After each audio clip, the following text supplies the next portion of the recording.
Okay, so just be very mindful of that. And again, for now, today we're probably going to put a lot of these colonies from 1 deep to 2 deeps because we want to make sure they've got room to grow. And then we're going to supplement with patties and all that stuff just to boost them as hard as we can. The biggest thing is you don't want to boost them too early. You don't want to stack that second box on too early because then it's twice the volume they have to keep warm and moisture controlled and all that. So we give the general guideline when they hit about 8 out of your 10 frames, or if you're using 8-frame boxes, all but the outside 2, so 6 out of 8, then you're pretty much good to give them that signal. Then the question becomes, how do you do that next step? How do you add the box? You can just throw the box on and walk away. Some bees, the chimney bees, will love that. They just go straight up into the other box, no problem. But more often than not, if you want to draw them up into that box, you have to bring some good wax up there. If you're starting from scratch and you've got blank frames with just the plastic foundation or you're doing foundationless, it's going to be really hard for those bees to just move up. So if you bring a resource frame, they'll at least go up and check it out. But in order to really get that second box going, you've got to get brood. You've got to convince the queen this is now brood area. So you want to bring a brood frame up. But brood is tricky. It's not like resources where you don't have to worry about the temperature. Brood needs a certain temperature, and if you bring a single frame up, it may get a little cold. Not always, but you have to guess sort of, how many bees do I have? If your colony's a little light, if you bring a single frame up, they may not be able to temperature control it really well. The brood gets a little chilled. Things are not as super as efficient as they could be. So in those circumstances, you might want to bring 2 frames up. But if you've got a really big colony, 2 frames is going to be obvious. You need to move 2 of them up. So we'll make that decision on all the colonies that we're going through today. And at this point, most of them should have about 7 or 8 frames of brood. So this is plenty to start doing mite checks. So we'll mite check every single colony today. Get you guys all well trained. I know some of you got more experience than others. But make sure you get in all the details. Spend some time with it so that when you go back and do your bees, you know how to do those checks. Okay? Other than that, it's really about getting busy, getting your guys' hands dirty. For those of you that have been to classes before, I'll do the first one, just kind of so you see how it works. We'll split up into teams. You guys will hammer it out. Cool? Awesome. Any questions about anything? When you said 8 out of 10, does that mean not 8 out of 10 brood? That's 8 out of 10 brood and... Brood and resources. And one of the first things we'll do is, how do you say how many frames of bees are there, right? We're not counting the number of bees by any stretch. But it's kind of like you're looking between the seams, and it should be a pretty solid mass of bees. Like you can't see down through, and it's not like, oh, there's a few here and there scattered. It's like those bees are working those frames. Okay, that's what we're kind of estimating. And again, that's kind of vague at this point, but once we see it, it'll be a little more obvious. All right, so... Can I ask one quick question? Yeah. When were these nuts installed? 3 weeks? About a month. Month? Three weeks to a month, I think? Like that, Yeah. I'd have to look at the calendar to remember exactly, but because we did this and then we had one more round, so I think it's been about 3-4 weeks. Yeah. Is this the first time that you've inspected for mites or... Oh, yes, for mites, but we've done some kind of general work on them. So fed them, give them patties. These guys, Yeah. This year I'm just in the mode of let's feed, because we lost so much equipment last year Yeah. from the bears. So we got a lot of raw frames right now, so we're just going to feed until we put our supers on. Feed. I mean... Mine aren't taking any sugar water anymore. They will. They will. Leave it on? Well, that's up to you. I would say leave it on for this build-up. And if they're not taking it during sunny days, that's great. That means they're getting something else somewhere else. But if it rains for the next 4 days, they at least have something. It helps Cow them become pollen building patties, even but in they're the not crappy taking days. the liquid. Yeah. So if you start seeing that they're not even taking it on the cloudy days, Right. probably just wasting it, right? Because it's going to get bad or whatever, and I don't know what you want to do with that and make Kool-Aid out of it or something. But if they're not taking it, they're not going to take it. Cap it off, put it in the fridge or something? Or... The old syrup and I usually just dump it Yeah. and I'll refresh it later on. Okay. The fridge, it's not going to last forever in there. It's just like sodas and drinks, and it'll What go I do, if you're bad. mixing your own in a 5-gallon bucket, Right. put a tablespoon of bleach in it. That helps keep it from fermenting so quickly. Yeah. Really? But when you store it outdoors, it does anyhow. Yeah. But if you're using city water, you don't have to worry about that as much. But if you're using well water, you want to add a little bit of bleach. They 55-gallon drums. They add like 6 cups of bleach in it. People have done a test and asked the question if bees prefer a little bit of bleach or not, and we're talking little bits. Yeah. and they actually kind of like dogs. They go to the muddy water before the pristine water. Like they like a little bit of something. They really like swimming pools. Yeah, it's weird. It's weird. A tablespoon for 5 gallons? Yeah, About roughly. a tablespoon, yeah. Don't go heavy on it, but just a little bit. Just helps it because it starts to get slimy and starts to ferment. It just helps slow that process down. Okay. Yeah. I even recommend that in my RV in the main tank. Totally. Put a third of a cup in your RV when you fill it up. Yeah. It's like, really? Yeah, it just keeps all that micro pressure down. So. Do you guys do it from the stuff that you guys Yeah, sell? we add bleach in the stuff there that we sell. All right. Yeah. All right. I'm gonna grab a couple buckets and then we'll mosey We're on.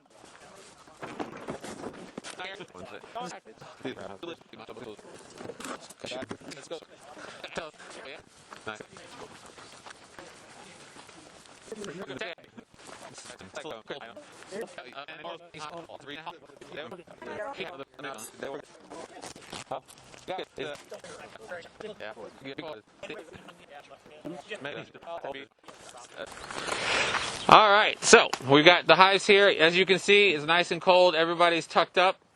And here's our setup. We've got a strap to keep this on. This is a feeder. And then we've got the bucket of sugar water over there that each of these will just refill.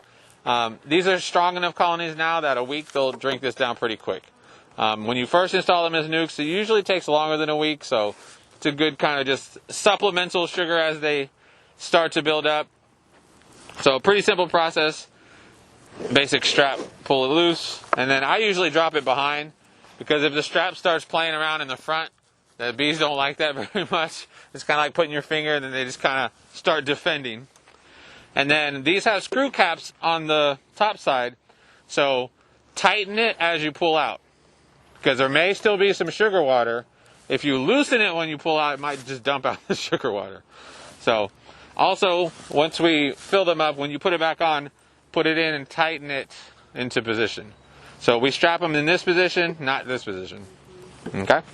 Because again, if you put it on, if you loosen it, it'll all fall out. All right, so gather around so we can see a little more detail. Danny, I may see you at the store. Okay. What time you said this class is over? What time? 11:30, I believe, and then I'm meeting people at the store around like 12:15-ish, 12:20, yeah. I do need to run down to Kent, so I'll decide. Yeah, but you can haul the pollen traps down there Yeah. if you need to. I'm going to drop off more nukes, too, because I got some empty nuke boxes. Okay. Cool. Sounds good. See you then. Yep. Have fun, everybody. See you, Norm. Thanks. Thanks. All right, so look at the bees. They're over here to greet us. Say, hey, girlies. Right? Now, the first thing we want to do is obviously make sure they're still alive. This is all of these should still be alive, but you just always have to do that check. If you come across a colony that's dead already and you're not expecting it to be dead and you got a bunch to look at all the live ones first. Because if there's any disease that killed this and you put your hive tools in it and then you go to the rest of the hives, you're going to spread that disease potentially. Unfortunately for bees, a lot of them are very contagious, the diseases, so if your hive tools get them, that can be a problem. I got into a colony the other day that had chronic bee paralysis virus. I hadn't seen it in forever, but I noticed the symptoms. I'm like, this is something. I need to look this up. So I looked it up, then I washed the hell out of my tools, and then I switched gloves. So be mindful about that. Doesn't hurt to have a second set of tools around if that comes to be a problem. Doesn't hurt to have a second pair of gloves around. I didn't try and wash the suit because this thing is just, you put it in a washer and it just laughs at all the gunk because it's just kind of nasty and filthy. So I just wait for it to rain and that's my process. All right, and then these lids shouldn't be on super tight. If they are, there's a little lip that you can get the hive tool under and just kind of pry up. So you ever worried about people bringing their own tools and working on these? And Not necessarily. We've had some of that happen at the school. Right. So we actually bought a kind of cage, like a chicken coop kind of cage, and locked it because we would come and students would be like, oh, this is cool, let me look in, and then run away, and the lids are open and the boxes are kind of cracked. No, I mean us bringing our contaminated tools. No. Typically we don't worry too much about it. But I always tell you guys, like, Norm is so generous to let other people just get all up in his bees, especially beginners that are a little heavy-handed sometimes and make more mistakes than experienced beekeepers. So our bees, they kind of get beat up quite a bit. And when you're doing your own operation, you have your own process, and these bees get worked by a bunch of different people throughout the year, and it's tough on him. But again, Norm is generous, I guess, at some level.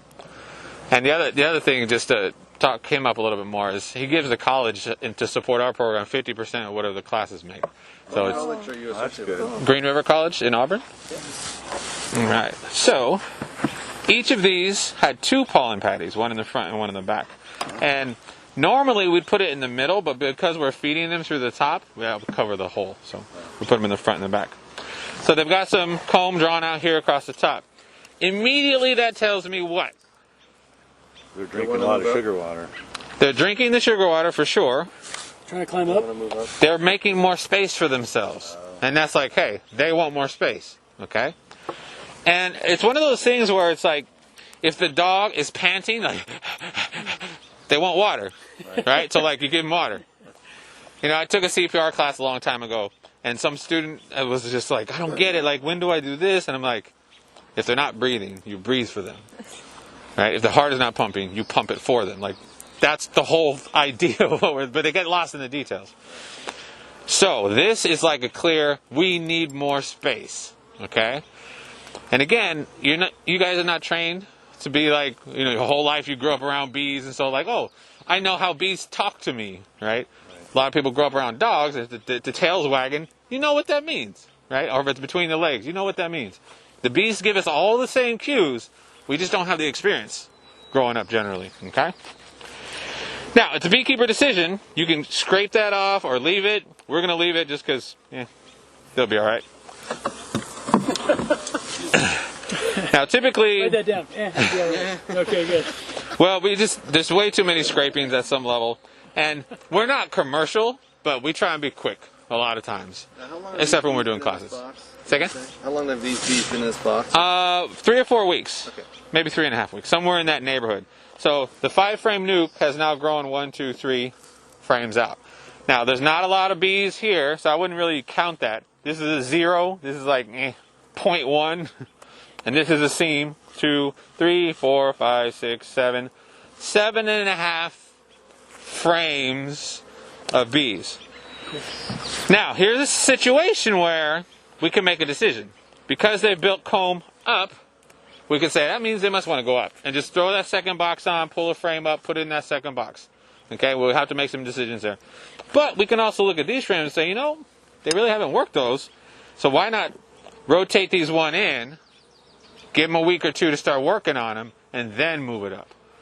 Now, for these particular bees, because we know we're feeding them super heavily, and I probably won't be able to get back here for another 2 weeks, we're going to say, move the box up. If we were to come back in 1 week, we might do that frame rotation. Okay? So, typically what we like to do is remove the pollen patty out of your way. So. And I'm trying to change my vocabulary because this, I want to make sure you understand, is for building brood. Right? So this is a protein supplement that stimulates brood rearing. So I'm trying to, in my head, call it brood patties. That way you, immediate, what is it for? Brood. As opposed to a pollen patty, like, okay, pollen's in a flower, you know, it just takes an extra step to kind of make it make sense. So I have a question. When we go into Bees in the Burbs store and we say, I need pollen patties, depending on the time of the year, they know to give us the right one, right? Or do we have to say, I want a brood patty? There's brood patties, there's pollen patties, there's winter patties, there's mite patties, there's all kind of patties. Brood patties and pollen patties are the same thing. Okay. But they're not the winter patties. The winter patties don't have that protein supplement nearly as much. Okay. And the reason why winter patties exist is to give the colony resources, but not stimulate brood rearing, because you don't want to stimulate a colony in winter to start making more babies if they don't have enough food to feed those babies, right? So those 2 words, brood and winter, they listen to that. And if you ask for a brood patty in October, Christy or Norm might be like, "Are you sure you want a brood patty?" Right. They'll ask that question. They're not going to say no. I mean, if you got a project and you need brood patties, like fine, they'll sell them to you. Not a big deal. But they might say, "Are you sure you want a brood patty?" Because we just go or you want a and winter say, patty? we want pollen patties, and then we learned that there was a difference, and we assumed that they were giving us what we needed. Yeah. So they all look alike. Is there a way that you can differentiate which one is which? Whatever that cardboard container says. Okay. Once they're out like this, tough. It's really tough. Okay. You can do it if you taste it. Oh, Because one's way sweeter than the other. I see. But I don't, that involves. Looks like bitter honey. It's one of those things. Only a beekeeper would even say that, number one. Let alone actually see if someone else would do it, I've done it. I've done it. So they're not working this frame. Right. Norm told you we lost a bunch of bees to the bears. So we literally lost hundreds of wax frames. So we're starting with a lot of, foundations. Yeah. So that frame's pretty empty. And for your guys' learning, we'll go through each one of these frames and we'll look for queen cells. Okay? So if you see queen cells that are not capped, rule today, cut them all out. If you find a queen cell that's capped, come get me, we'll assess, make a decision. Okay? I don't expect any of these are going to be wanting to swarm. But you never know. This side's pretty busted. They got a lot of work to do. This side, let me move these bees out of the way. You can see the nectar that's incoming.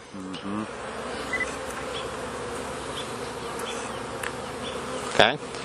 That means they're working this frame. Okay? And they're turning it into resource. I'm looking in these cells. There's no larvae, there's no eggs.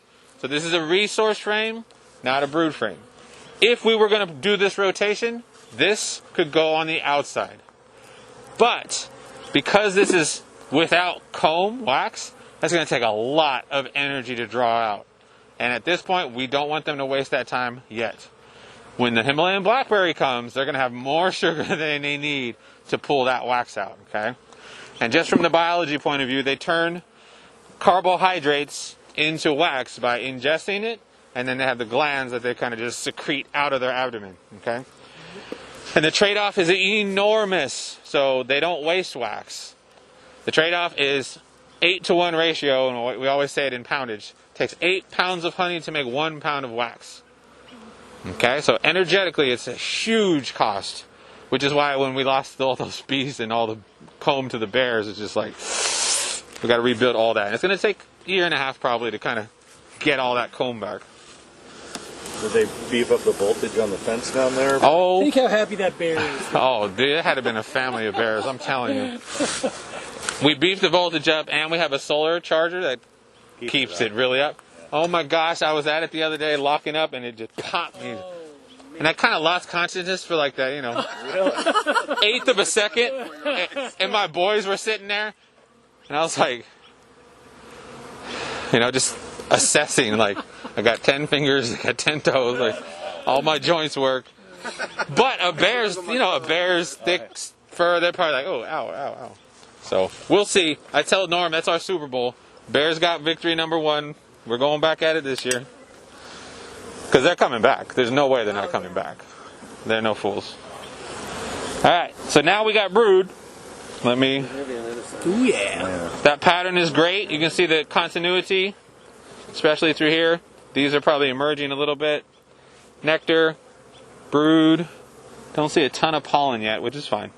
Yeah, I was worried that there'd be too much nectar and they wouldn't have a place to put eggs. Yeah, if you have a bunch of frames full of honey, it's called being honey bound, so Right.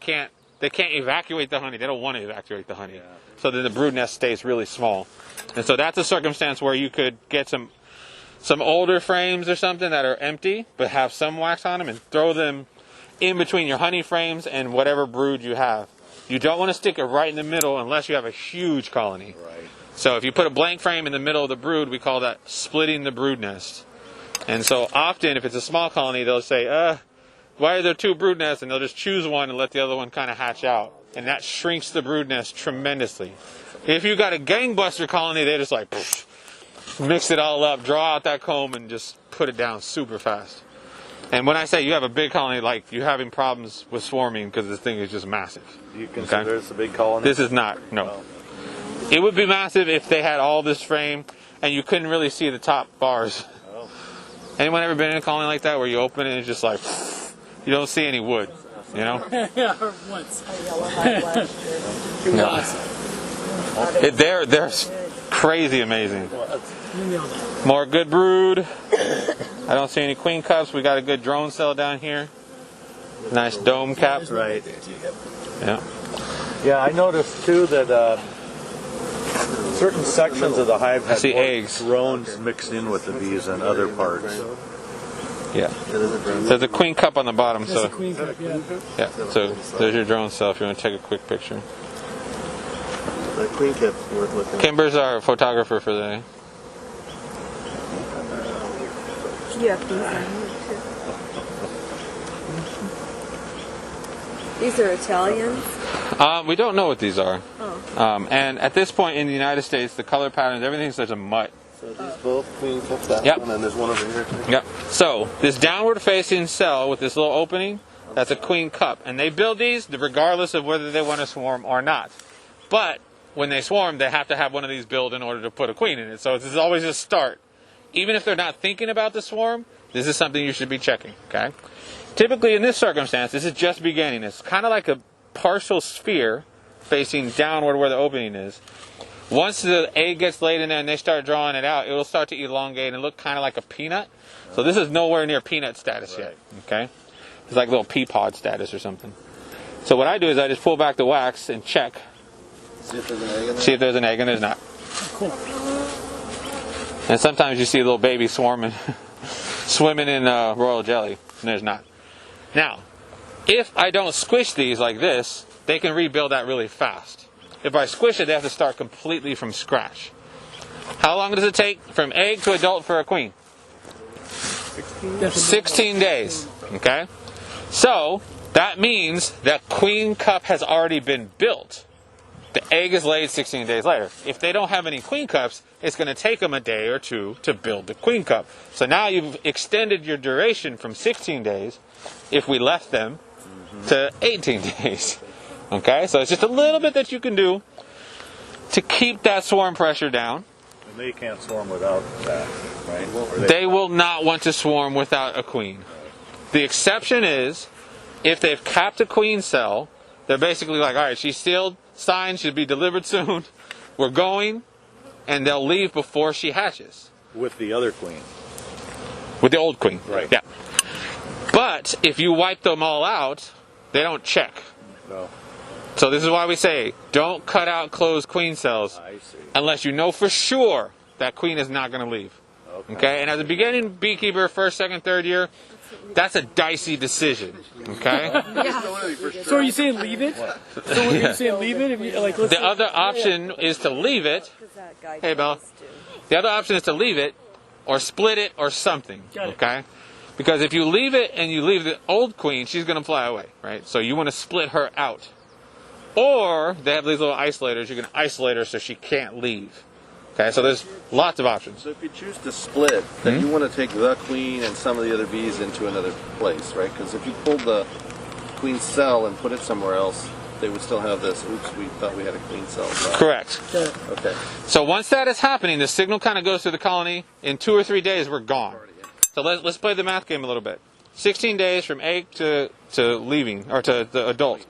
They can leave on day 9. Okay? Technically, they can leave earlier, but that's super rare. So, like, think day 9 to 16. Any one of those days, they can leave.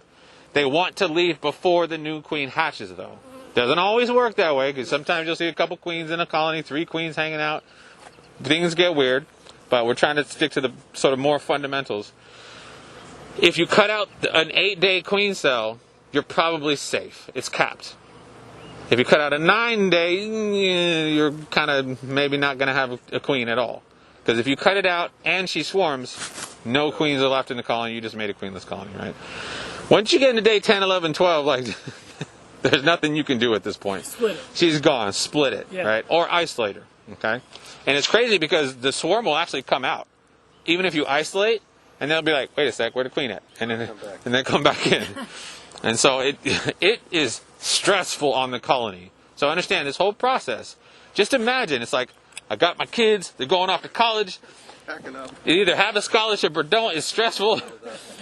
And then it's like, all right, we got you this apartment, we got you this or whatever, we got the dorm room set up, and they're still at home. You're like, what the hell? I thought we were going to have all this free time. I thought we were going to have space again. I thought it was going to be quiet. It's just stressful. Oh, you have college age children. Yeah. So, all this stuff is stressful for the bees. It's also a part of growth and development in the reproductive cycle and everything. So it's like a natural instinct and all that. But stress is a huge part of it. And what that means logistically and mechanistically is they don't consume the same types of resources the same way when they're in this stress mode. They're more concerned with issuing the swarm, the organization, making sure everything goes right. They could care less if they're not getting a little bit more nectar.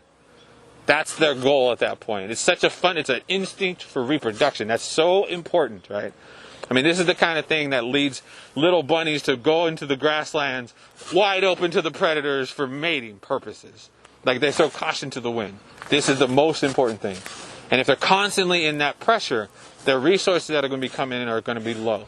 So, for you as a beekeeper, if you want to keep them super productive, you want to stimulate less anything that's going to cause them to be in swarm mode. Okay? So, cut all those little dinky queen cells, queen cups, cut them all out before they start building up. And that just keeps that pressure lower and lower and lower. But we always joke that we're going to get little bumper stickers that say swarms happen because it is an instinct. You cannot stop it. There's basically two types of swarms. Space swarms, which you can control by giving them more space. And then this pure instinct, we're going because the biological clock is ticking. There's nothing you can do about it. So swarm, they'll try. If you want to prevent a swarm, you have to go in every 7 days and cut out queen cells. And if you miss one, they're gone. Make sense? Yeah. And they don't have to be on the bottom of the frames. They can be anywhere. Especially when you get to 2 boxes, it gets kind of chaotic. So we do a lot of that. We help people come to their places and they got 4 or 5 hives, 20 frame checks. Back and forth and back and forth and back and forth. So more brood. Brood looks good, nice and white. Nothing really good or bad or kind of where we expect. Nice showing of the white larvae down there in the center of the frame. Mm-hmm. What's the gestation of a normal bee? 21, right? 21 days. Has it been in here how long? 4 weeks. It's a nuke. Yeah, it's a A lot nuke. longer than that, yeah. Okay, don't see queenie. All right, so now we're going to choose a brood frame. Can you give me the square bucket without the lid on it? Yeah. Okay, and then take everything out. When we choose the frame that we're going to do a sugar shake on, we want a little bit of capped brood and a lot of uncapped brood. So, capped brood, uncapped brood, and we don't want the queen. So, when you guys search for the queen and say, hey, I don't see the queen, then give me the frame and let me search for the queen. Not to say you're not good at it, but if we're going to be responsible for throwing a queen in here and then shaking her around, I want the responsibility. I'll be the one that said, nah, she wasn't there, and if we kill the colony, it was my fault, okay? I won't let you take that responsibility. And so I'm sorry, why are you doing this? To check on the mites. So this is going to be a sugar shake. Do you want to pinch that? Is that a queen right there? We'll okay. There's a queen cup there. Yeah, we'll queen check cup. that after. Drones in the middle, right? Drone cells. Yeah. Okay. I'm just quadruple checking for a queenie. All right, so let me get the lid now. This is a very simple process. It looks very harsh, and I'm sure it's really crazy for the bees. But take the frame and hit the bottom of the bucket, and then put the lid on.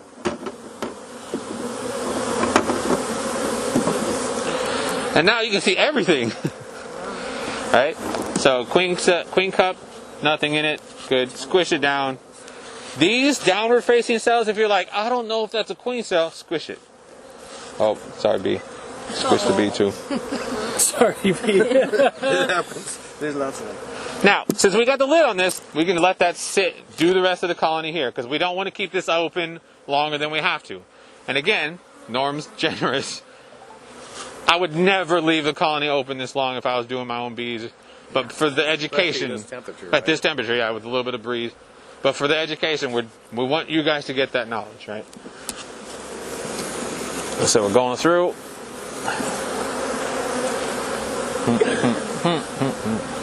There's another queen cup on the bottom. And again, it just takes time for your brain to sort of see all these things. After, 2 or 3 years, it's second nature. Hopefully. So when you look for the queen, are you looking for the queen, or do you look for some behavior around her, like them moving out of the way or moving shorter? Everything. Okay. Any hint of every skew. And she is right here. I can never see the queen, but here she is. No more. Once you see her, you can't. I recommend taking a picture of your queen so you know kind of the search image to look for. Yeah, she's very dark. Which is awesome. Good old queenie. She's probably like, what the hell is going on? Why am I seeing sunlight? Why is it cold? What is this wind?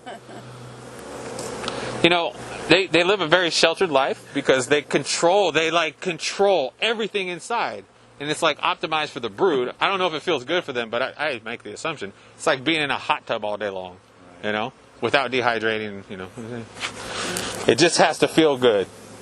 And when we pull these frames out, they're probably like, what the heck? It's like when you're in a hot shower and then someone opens the door to the bathroom and all of the hotness goes out and you're just like, it's cold in here. A lot of drones down there too. This is looking stellar. Does she lay from the inside out kind of, and then they emerge from the inside out? If you were to give a completely blank colony, like full frames of wax, and to say, okay, no brood, start, she would start and do concentric circles. So you get one day, next day, next day, next day. So when it hatches out, you get this kind of bullseye pattern. After a while, she just goes, and then you get full frames within like 2 or 3 days of each other. So this is looking great. All right, can one of you run and grab one of those deep boxes over there, please? Kimball, thank you. Kimber, sorry, thank you. So since I know I already got the queen on a different frame, I'm just, quickly looking for anything. Almost missed one of these. And it's empty. Squish it out. And do you ever scrape off this extra stuff? Is it called burr comb? Yeah, and again, it's just, you can do it, you'll do it. Some bee colonies, every time you do it, they're going to rebuild it back and you do it. Oh. And some colonies, if you scrape it off, they never touch it again. So see what your bees do. Oh. If you scrape it and they rebuild it and you scrape it and rebuild it, they're wasting resources. Oh. And we would leave it. Okay. But it will make your boxes stick together a little more. And it will just get kind of gnarly over time. So we usually wait to scrape until they're stopping building wax, like in September. And clean up all the frames at that point, because we know they're not going to build back at that point. Any sugar they're getting is not going to wax, it's going to storage. Does that make sense? Whereas this time of year, they're like, ooh, we have sugar, we can just make space and add comb everywhere. And when the blackberry comes out, they're just going to be doing whatever the heck they want, because they've got a blank check. Okay, so this is pretty good. This frame has a lot of nectar all the way through here, no brood. So this is a resource frame. This side, same thing, but less nectar. So we're going to swap it this way. Because if we leave it like this, they're like, okay, we did a lot of work here, we're tapering off here, don't worry about it. We're going to say, no. This should not be tapered off. You're working this whole frame on the back side. Work this whole frame on this side too. Okay? Is reversing things bad on the brood ones? On the brood ones, it's a little worse, but not horrible. Set this down. So now we're going to make a decision, and we've got brood. I'm stepping all over the pollen patty. We're going to ride the donkey here. So we've got brood, 1, 2, 3, 4, 5, 6 frames worth of brood. So we're going to pull 2 of them up into this box. And you might be saying, is 4 enough? Remember when you installed the nuke, it's basically 3 frames of brood, maybe 3.5, and a pollen frame and a nectar/honey frame. So they can handle that, okay? So then we'll end up with 4 and 2. That's plenty fine for temperature control, okay? Could we have waited another week? Absolutely. But like I said, I probably won't be back here for 2 weeks, so that's more of a decision we're making for that. And we're expecting pretty good resource coming in soon. Now, here's a good question. I've got some blanks and some wax drawn. Which one do I want to put down? Wax. Wax, yeah. Not the wax ones. You all failed the class. We're going to put these on the outside. Oh, right. Okay? So this is going to be usable comb. We want to keep that near where we put the brood so they can expand out.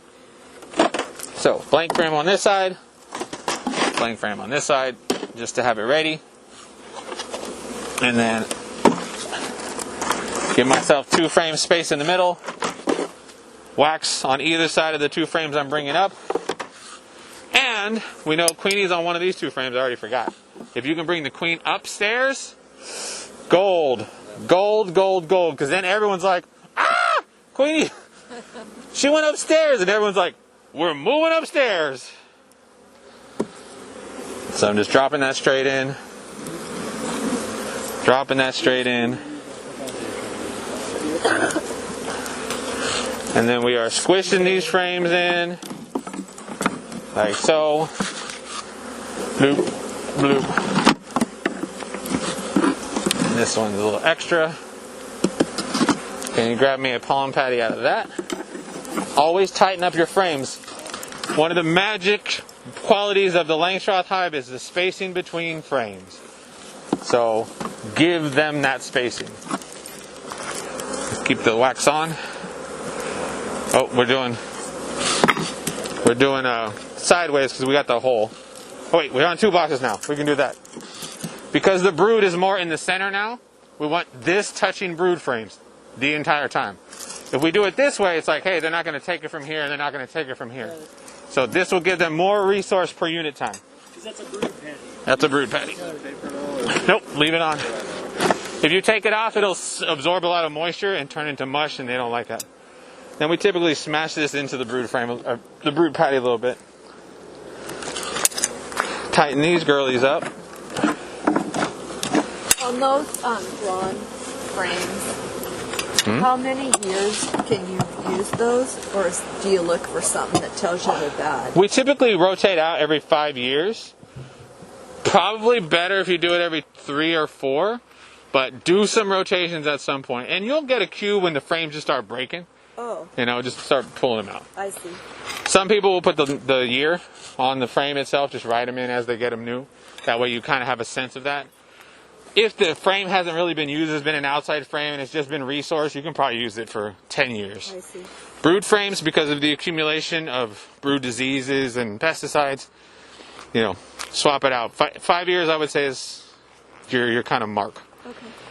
And what that means is you can swap out like 2 frames every year, each box, and then you'll just be rotating all 10 out in 5 years. That makes sense? Yeah. Do you want to put pollen patty on the top of that thing or no? No, not yet. So, I mean, we could load up just pollen patties everywhere, and they would love that. But, you know, we're being a little more economical. Got it. And it's better to put it in the middle because then the top and the bottom have the same distance to get it. If we put it just in the top, the bottom box would be like, oh man, I gotta go all the way up here, and I gotta go all the way down here. So in center is kind of the best place. Best place. As opposed to center and the top. You could do center and top, yeah. That would be even better. Right, okay. Right? But again, we're just being economical. And then there's always a little shimmy, so I just belly flop. Superman dive. And what do you do with this? Oh, we still have some extra. You give it to them back? Yeah. What about the bees in that box? Is that Which later? box? Yeah, we're gonna we'll close this thing up entirely, just to show you the close up and just to keep them warm for now. Oh, okay. And I'm just gonna pry open the bottom here and pull, like, car hood it and just stick these in the corner, kind of where the brood is, towards the back. And this stuff mushes pretty well, so. We did a time lapse of doing this at the other yard where there's 20 hives. At the very end, we put in the patties, so there's me just doing this. It's pretty interesting. All right. And then just, I wish this wasn't the case, but mites are the biggest cause of death, without a doubt. So we got to train ourselves to detect, to treat. Today is more about a detection day rather than treating. So we'll go through those processes. There's a jar. And can we get in the other square bucket? There's these little colorful pill jar things. Yeah, it's a stubborn lid. Colorful pill jar thing. Yes. See, my descriptors are good. That's good. Okay. Powdered sugar. Okay, so we're baking cookies today. No. In this are nurse bees. This is important. This is why we chose the frame that had capped brood and uncapped brood. The nurse bees are in close proximity to the babies. The mites live on the babies in order to make their own babies. So the mites need bee babies in order to reproduce. So you get nurse bees who are in close proximity to those the little bees that need nursing, so that you have the highest chance of detecting the mite. You can do it other places, for sure. It's just not as good of a signal, okay? So you got to select that correct frame. Again, we did that. Put them in here. There could be mites on these bees, so we have to separate the mites from the bees, and this is the process. In here, the bees are climbing up the walls. Woo! See how they're climbing up the walls? So we knock them down. Now they're not on the wall so much. And then we knock them to the corner, and the square bucket has revolutionized our process. We just dump them in. The circle bucket was a nightmare. Now, we've got more bees than we need. How many bees do you need? 300 of us. It totally depends on how accurate you want to be. These jars, which Norm sells, but it's not that hard to make a jar with 300 marks. These are a 300 one. This is pretty high in terms of accuracy. A lot of people just use 100. Fine. Tap them down. Estimate where they are on that line. It's easy to do with a fresh jar. These get pretty caked up with powdered sugar. And again, we close this up more for temperature control than anything, just to keep the bees nice and cozy. When you're in their process and you're being super efficient, I would do this while the bees are still open and you're just kind of working through and getting things done. Okay? There's too many bees in here, so we just dump some out. Dump these in there too. Yeah, we'll dump them in there. And then it's getting there. And if you remember from chemistry, there's no meniscus. That's a little better.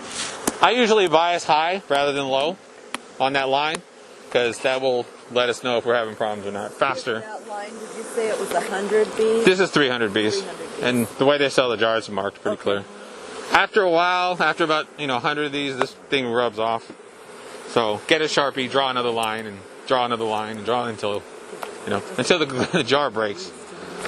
Unless you're not as hard on things as I am. You want a good solid tablespoon? These pill jars are just the right amount. You stamp it in, pack it in, let the grating sort of sift it in. You get clumps, smash the clumps. You can use your finger, but they can sting you in your gloves, so be mindful of that.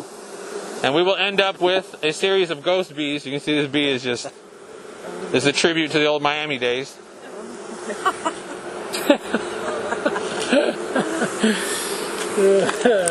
I watched Scarface recently. I couldn't resist.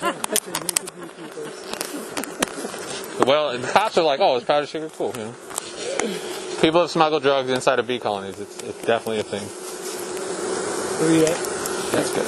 Okay, so now we've got the sugar and the bees and potentially mites. We cover the entrance because little bits of powder come out, okay? You want the fine kind of confectioner's sugar. You want to see that fine powder because that's what's going to cake up all over the bees and get into all their little apparatuses. And then you just roll them. Okay? Pretty good speed. You don't want to keep them so, you don't want to roll so fast they're just stuck to the wall. You want to tumble dry them like your dryer. And so that way they're just spinning all over and there's just powdered sugar everywhere.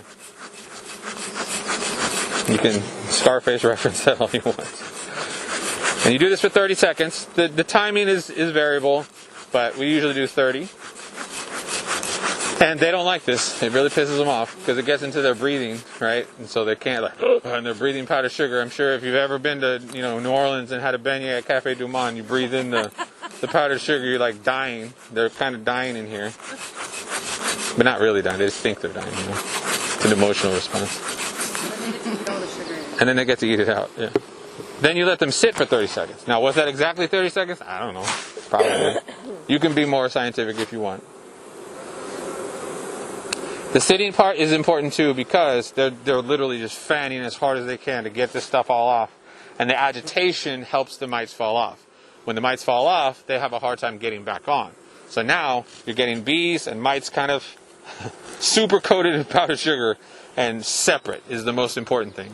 The screen then allows us to keep the bees in the jar, whereas the mites will fall out. And if you have a nice white bucket that you use, you can use a nice white surface of the bucket to do your mite check. So typically, make sure there's not a lot of extraneous material.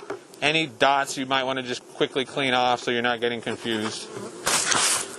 and then we You pour. prefer powdered sugar over like alcohol wash or some of that other stuff? When we do our research, like serious stuff, we'll usually use alcohol. Okay. What we'll do is we'll bag up the samples, and then we'll go back to the lab and use alcohol to make sure we get every single mite.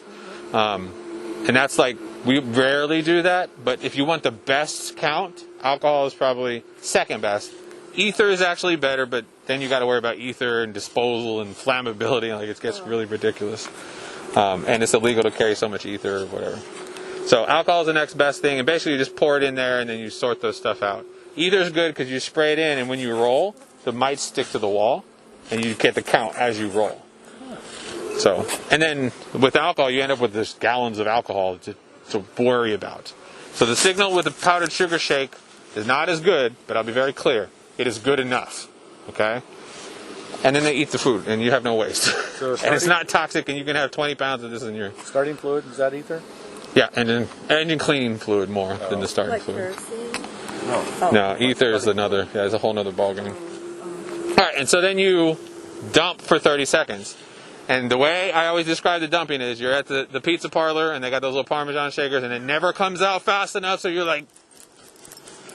And you want to take the lid off, but don't take the lid off, okay? You want to hear these bees bouncing. Boom, boom, boom, boom. And, you know, this is horrible for the bees, right? Like, there's no part of this that they're like, I wish I could do it again, right? So, all you have to realize is, if they knew that this was going to benefit them, they would do it for you. They just don't know that. They're never going to know that. But that's your job as a beekeeper. And the reason why I say that is because there's no more selfless organism on the planet. That's arguable, but I'll argue it with anybody. And again, if they knew sacrificing 300 bees, which these are not going to die, by the way, if they realized and they could like sign documents to say, we will accept and willingly, endure 300 bees going up and down and getting smashed all over the place and beat up to save our colony, they would sign up every second of every day of the week. And I don't see any mites, and so I'm like shaking harder because like they've got to be in there, right? And no, they don't have to be in there. So we have a 0 count. Nice. I do expect we'll find at least one mite today. When you get 0 counts, smile, but don't be super happy yet. Check your jar. Oh. Sometimes the jars get a little wet. Sometimes the powdered sugar doesn't get super all over the place, and the counts are kind of not where you need them to be. So you want to make sure everyone looks pretty dry. Their wings are kind of still straight out. Their hair is still kind of fluffy. Not like they've been soaked, not like looking like drowned rats or something. Because then the mites could stick to the bees because of that sticky wetness. But this is definitely a dry, accurate sugar shake, count of 0. Cool? Good. Yeah. And then you let the ghost bees go. And they'll be flying around all white and dandy for a little bit.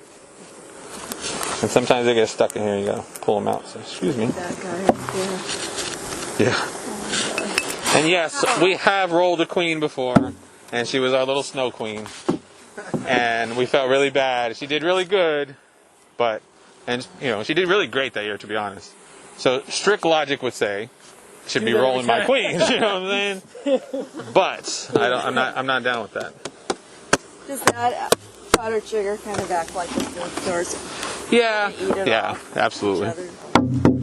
So how often and when do you do this?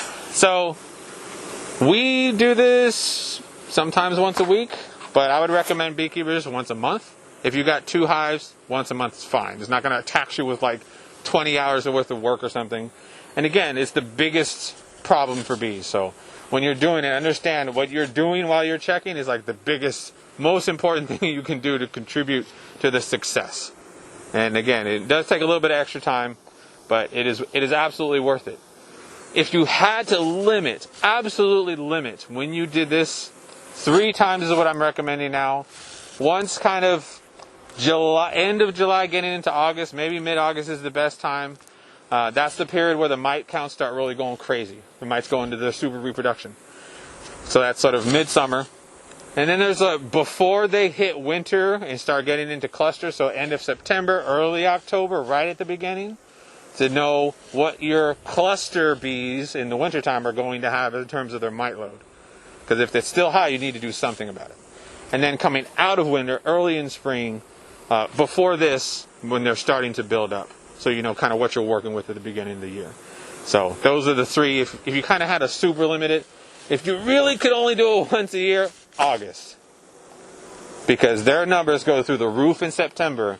And if you treat in September, their numbers are already high. They vector all kinds of diseases. Their vectoring is basically done at that point. If you can get it before their population boom, that's where you want to hit them. So August. And we'll be sending out tons of information like we do every year. First week of August is what we typically ask people. Do it then. Let's gather all of our data, see what it all tells us, and then we'll make a plan. Cool? All right. So let's split into teams. We've got 9 colonies left to do. Again, when you do your sugar shakes, let me check for old Queenie. The sugar fill-up is basic and simple. Unscrew the lid. Fill it in here. You know, it's a garden hose. You know, so wait for it. It's leaking. Don't worry about it. All right, how do you guys want to break up? 3 teams or 2 teams? Let's do 3 teams. All right. I'll let y'all figure out that.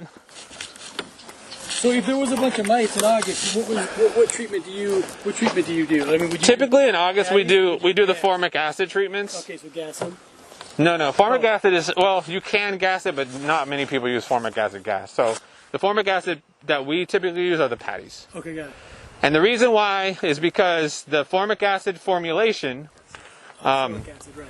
it permeates the wax cap of the brood. So it kills any mites in the brood caps. Most other treatments don't do that. So it's a one-time use. You don't have to go back multiple times. Got it. But there's temperature considerations. If it's too hot, off gas is too much, could potentially harm the queen. So there's some considerations. In our part of the world, it doesn't really get hot. Like, you know, I lived in Texas for a while, southern Texas. They're over 100 for like a month straight often. Does that come in a patty or is that a strip? Patty usually. Okay. Yeah. Some of the That's what he has at the store there. yeah, they look basically just like those patties. They're a little narrower, but some of the treatments are between frame kind of things. There's oxalic vaporization. There's drone trapping. There's, you know, hours worth of options. Yeah, but the one that you guys know will really go to is the patty. Yeah. And again, in August, we're in that good temperature range where you might have to wait a week because it's like, oh, it might be 95. But we never really get that hot. Yeah. And so if you're doing first week of August, you might have to wait a little bit. But the idea is we usually try and get everyone in our neighborhoods clean of mites by the end of August. Okay? So that everyone's dropping their mite counts everywhere. And what happens after that is after the flowers go away after the summer, you know, there's a little bit left, but most of the flowers are gone. The bees start robbing each other. And then the mites start moving around colonies. So if we can depress the populations of mites while they're robbing each other, there'll be less recontaminations. So that's the plan. And, you know, our reach is getting more and more every year. Theoretically, it should solve most of the problem, but How do you control robbing? Or can you? you almost can't. You just need strong colonies. So when you're going into winter, if you got weak colonies, start combining them unless they're diseased. It gets tricky in terms of making that happen, but a strong colony can stop robbing a colony pretty easily. Yeah, a weak colony, once the robbing starts, done. If you've ever get to see robbing, it's crazy. It's absolutely bonanza. Like the bees are like, okay, I fly over here once, I get honey when I come back. Like the payoff for that is there's no other way to get that payoff. Because normally it's like go to 8,000 flowers, get a little bit of honey. But when you get straight honey, if you've ever seen Lord of the Rings and you know the character Smeagol, the guy to get the ring, like they are all little Smeagol's. And if they can get honey, like you can't stop them. Technically you can't stop them. So there's robber screens. The bees who leave have to go through like this maze. But since they left, they know. The incoming robbers are like, what the hell is this maze? I can't get in. Right?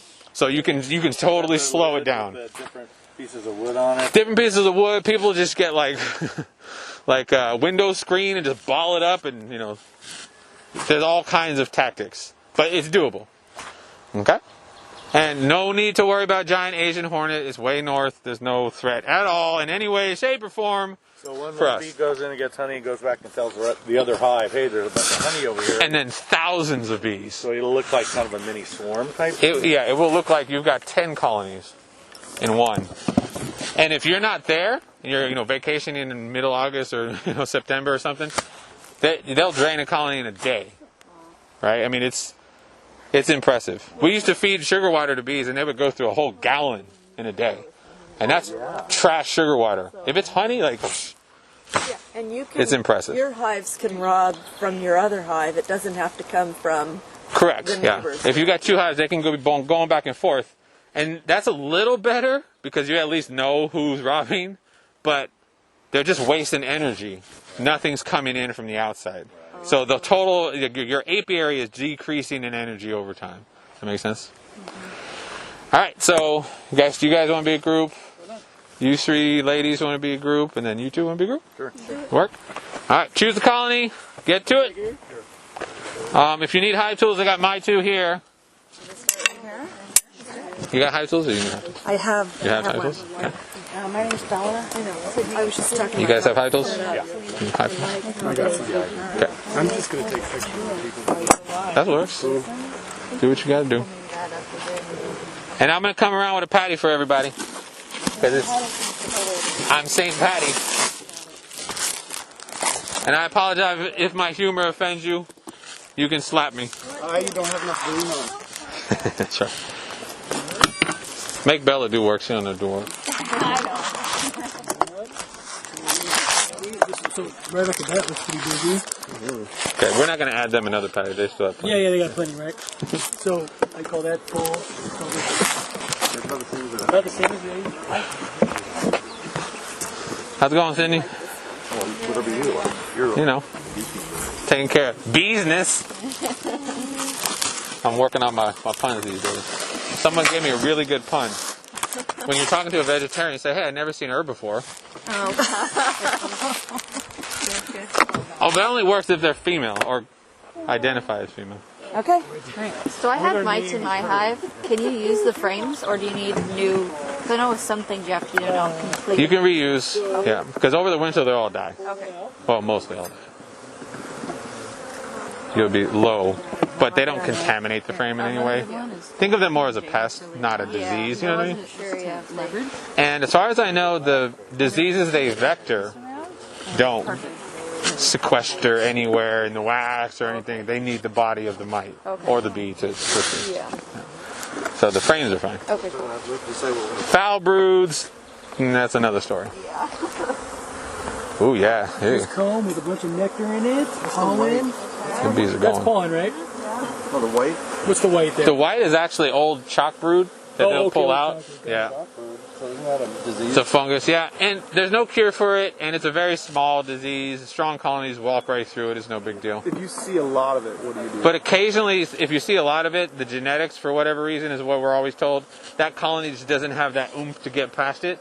It's like, the common cold, right? There's a certain percentage of the human that just, the common cold is too much for them. So you want to requeen in that circumstance. I see. Your hand is absolutely amazing. When you're over there talking above everybody. Thank God it's an old ass camera. Anyway, thank you. Yes, sir. You can give it back to him that way. Just roll it across. Soccer ball. Your hand is amazing. When you were there teaching the class, like nothing happened. But then it's also the temperament of the bees can be different from one colony to another. Totally. Right? Yeah. But I've noticed how you're able to do that. Like I see this other guy on YouTube I really like. His name is JP the Bee Man, and he can just it seems to be magical. Cool. And that pattern's a little spottier. Yeah. And if we were going to micromanage, we would write that down and say, hey, it's a little spotty. If we get a chance, we might requeen that. Got it. Because she's not laying in that solid pattern like we saw the other one. Okay, got That's not too striking, so we'd mark it down and we'd keep an eye on it. If it got spottier and spottier, we'd requeen her. Awesome. I'm gonna take a picture. Could you pull it back out? Pull it back out? Alrighty. You might want to stand in the back, just fewer bees. Oh, yeah. I used to. So, looks like there's a little bit of The landlord isn't quite into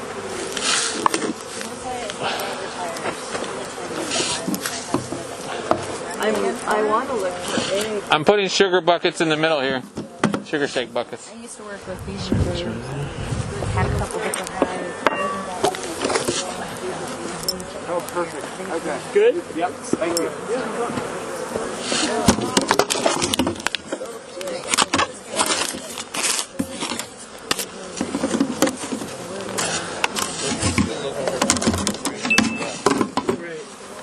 And that wasn't strong enough.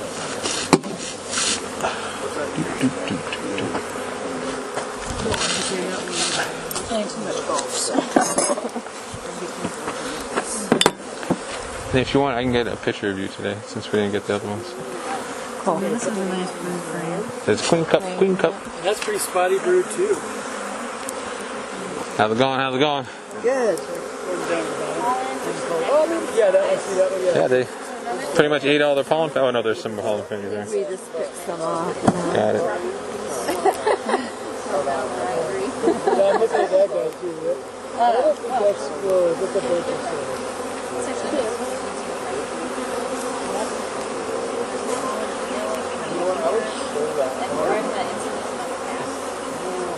Yeah, we haven't seen any queen cells yet. That's good. Danny, do you want to look at this one queen? Yep. Or maybe queen cell? I think it's starting. It's not big enough. That ant right there in front of you. Okay, so that's 1, 2, 3, 4, 5, 6. Because that's where Okay, that's empty, that's empty, that's empty. Roll. Alright, 3. Go back to your hive, ladies. We're done messing with you now. I don't know, am I? Back to work. Between our bees and our chickens, right? Lady City. Okay, that's probably too many.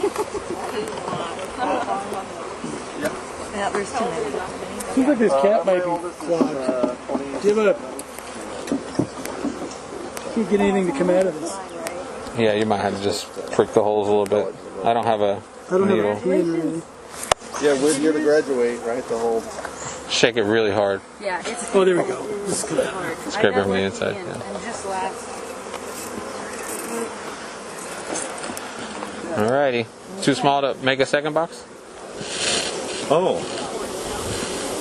Yeah, we didn't even have a clue for that. It does look a little low, so I would say leave it. Don't put the second box on yet. Have you done a lot of sugar shakes? Never. This is the first one. Nice. An inaugural shake. Yeah.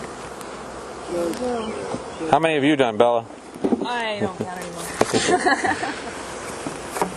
I feel like over 100. Right on. Next song. Lid. And here's the jar. Well, hopefully these aren't quite as excitable as the ones we just tried. Those were good. They were happy to see They're you. kind of pissy about it. Okay, here's our But no smoke, so kind of give it to you. No, son. Oh, sorry. No, you're good. You're good. Let's just keep putting everything on here. Hey, go throw some stuff on her hive. Yeah. Beekeepers are brutal to each other, man. You know, they just... 30 seconds? Yep. It's crazy because, like, once someone puts on a suit, you don't know who they are, right? And so there's, you know, they rob each other's queens. Like, that's how they sabotage each other. Good old not so neighborly action. So do these guys need another patty? Probably not. We could throw it on there. Okay. Just kind of squish those two into one area and then put the other one on. I mean, there wasn't that much difference between this one and that one, No, but there's a lot less bees in this one. Though. Yeah. Like you notice, that's empty. These are like halves. which is why I'm saying, yeah, you know, more brood, more brood. More brood. Okay. Yeah, so make sure they've got more. patty.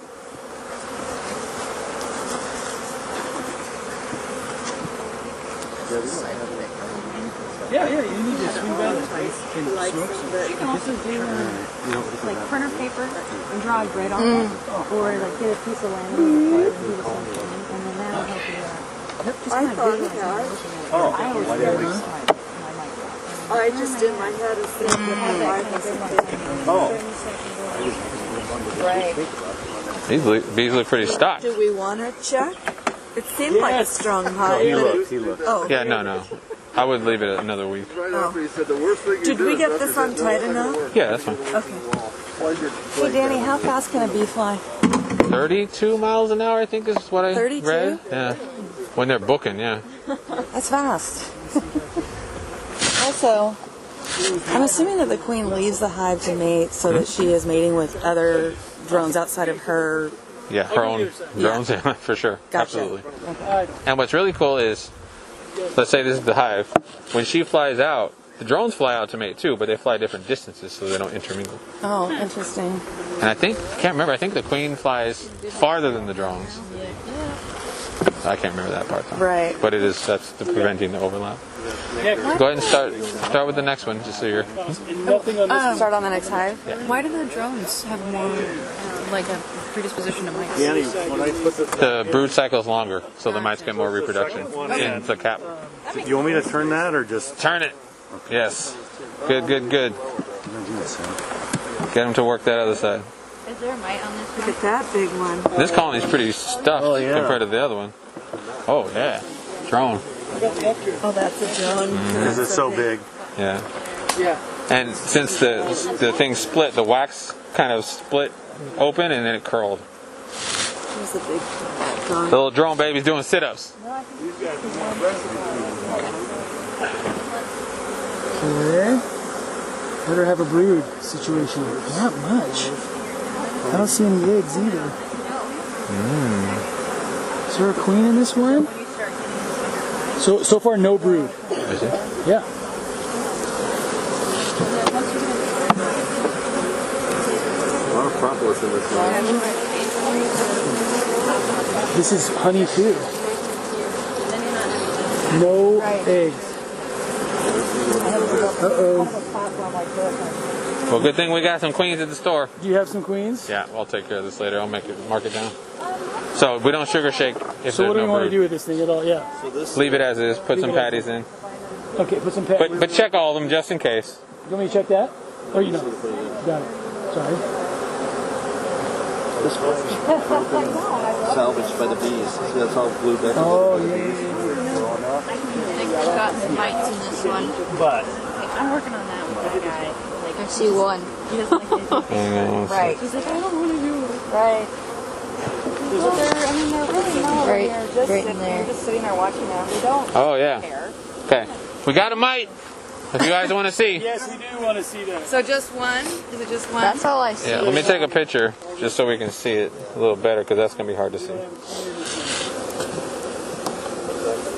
And it's not going to be like super obvious. Okay, we have the last three to check.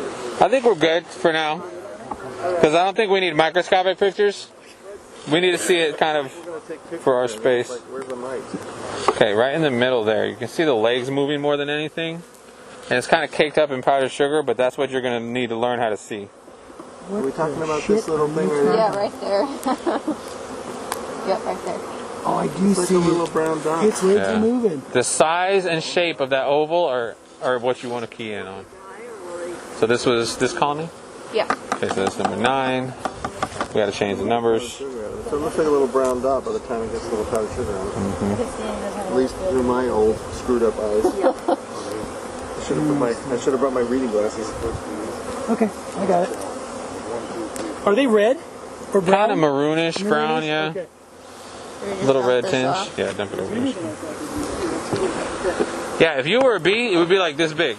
Yeah, exactly. Yeah, it's like carrying a football. Sucking on your blood. wait, that one, does that got an egg in it? That one in the middle? No, I don't think it. This one? Yeah. I don't see it. Seems like there's something white in there. No? At some point, I see that little line, but it's like a nick or something. Not actually a nick. at some point, one of the other bees. The ghost bees, yeah, you got a lot of sugar on them. Yeah. That's good. The more sugar, the better. Watch out. So, do we want to not put a second box on this one? Yeah, no, he just said leave it back. Yeah, leave this one because they're not going to be building up. Do you have an order to the beehives? An order? Yeah. Number wise? Yeah. So 1, 2, 3, 4, 5, 6, 7, 8, 9, 10. The numbers that I have right now are not correct. I'll be changing the numbers. I forgot my pen today. 1 and then 6 through 10. Yeah. Or 1 through 6 in the back and the 7 through 6. So I got an app, and it's a self-contained one, and I was just starting to log out. Yeah, totally. Okay, all right. So, and I should log. That would be what, number 7 that you found a mite in. Yep. Okay, and I should log that. No, the one we found a mite in would be 9. How should you log it, as a percentage or the number of mites you found? 1 out of 300. 1 out of 300? Yeah. 1 mite, 300 bees. Maybe 301 bees. You know. It's got drone larvae all over there. Mm-hmm. It's on this side too. They put it on there and then they cap it after that, or? Yep. So the drone larvae that's exposed, will that one die or will it hatch? No, it'll still hatch. Oh. Wait, Yeah. there's the queen. Is that the queen? They have to feed her. Is that a drone? Where they just? I don't see queen Oh, on I this see frame. right there. No, It's that's a a- drone. Okay. But if there's no queen on here, this would be a great frame because uncapped drone has the highest amount of mites. Oh, okay. So real quick, the drone takes 24 days from egg to adult. So the mites prefer the drones because the workers are only 21 days, which means the mites get more time to make more babies. On the larvae. On the larvae of the drones, yep. Okay. Okay, yeah, we can use this if you want to check for queen, just in case I miss it. You guys getting ready to use I'm listening. No, we're done. 18 days for a queen, 18 days, no, 20 days for 21 for a worker. Might want to get a lid too. 24 for a drone. Correct. Okay. There's a lid over there. 18, 21, 24. To your left. Yep. That's right. No, 16, 21, 24. No, go ahead. 16, 21, 24. That's right, 16. Yeah, this will do.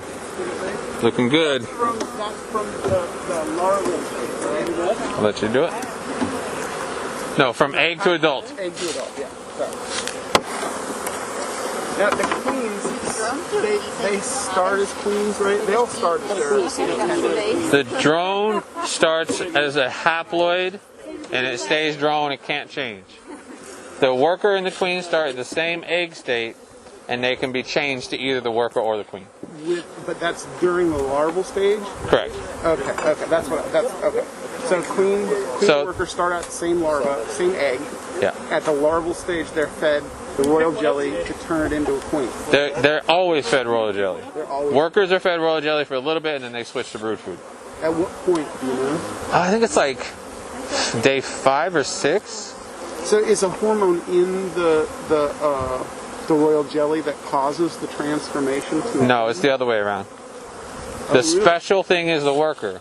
The queen is normal. Every single ant, bee, wasp has reproductive females. You need to make a special treatment to make them non-reproductive. So if somebody just lays an egg, well, it's not going to fit into the regular cell. So it has to be treated as a queen from the get-go, right? No. No, they can take larvae and move it. The queen is a little inferior, though. Yeah. How about that big one right in the middle there? Is that the queen? Nope, drone. That's a drone? See those big eyes? Yes. Like 2/3 of the head? So there's 3. Wow. 4. Think of it this way, Kimber. Yeah. Right. The drones, think of it as genetic determination. Workers and queens, environmental determination. Workers and queens, it depends on what you do to them, whether they become worker or queens. Okay. The drones is the genetics, period. So the drone doesn't have the male half of the genetics, right? It has only the queen's part of the genetics. Is that correct? It is always 100% of the queen. Yeah, it's an unfertilized egg. Okay. So, but it becomes male because it makes sperm, right? Right. So They don't have daddies. Is it a clone of the queen? No, it's half. It's a haploid queen. I see. So it has only half the DNA strand of the queen and just doesn't get the other half, right, making it the male. Yep. I see. Interesting. So that's why it's genetic. It's haploid. Do they have the X and Y chromosome like male and female? No. No, it's a different system. It's a different system. Yeah. Okay. Is that true for all insects? No, that's true for the Hymenoptera, ants, bees, wasps, and sawflies. Really? All of them have that same system. And do they have just a whole different type of DNA, or is it some other factor? No, it's the same kind of DNA as everything else. It's just how the genes interact. That's the only thing. How the chromosomes interact. It's a little different game. So that's the Y chromosome is from the DNA folding up as it gets really long, right? Now, in chromosome state. So DNA is a molecule. Right. Chromosomes are DNA and proteins and a bunch of other stuff too. So it's a different state of existence. It's a conglomeration of molecules. I see. So chromosome, and that's why they found the chromosome first, was because they're bigger, massive. Yeah. I see. You see any and the only way they can detect DNA is through the chemical process of separating the chemicals, right? Okay. Who can detect DNA? Humans? Yeah, the DNA test is not so much them actually seeing the DNA so much as them separating the chemicals of the DNA. I think that most of the way people do it is the chemical detection, but we can see DNA at this point. Oh, really? Yeah. An electron microscope? I suppose you can see that. That's how the structure was discovered, because of the X-ray crystallography of it. So we can nail it down. Literally like one atom wide. No, it's like 14, 15 atoms wide. Oh, is it really? Okay. It's a very complex molecule. But it's tiny. Oh yeah, it's super tiny. Super tiny. As far as molecules go, it's a pretty small molecule. No, it's a huge molecule. Yeah, huge. It's a long chain. Yeah. What's with the bright yellow? Do you see in the center here that bright? Yeah. It's pollen. Okay, that's just pollen. So I saw another one covered in that. It's funny. So a bee will go into the flower, and the flower's like, got it. Here, go take my pollen somewhere else. Okay. They got a little pollen shower. That's awesome. And it's funny because that's a specific group of flowers that does that. And I don't know what they are. Right, because I've never seen that in And through the years, or through the year, you'll see pollen patterns on the bees in all kinds of different and you'll places. know what's blooming. I see. Yeah. So that's I don't have that. Cell. That one right there, it's got to see the cup. Yeah, that's on the top of the frame. Yeah, that's not, but it's pointed down. That's a little hook. That's a good eye. Yeah. No, good eye. You don't see that very often. No, that's unusual. Okay. First time I seen that.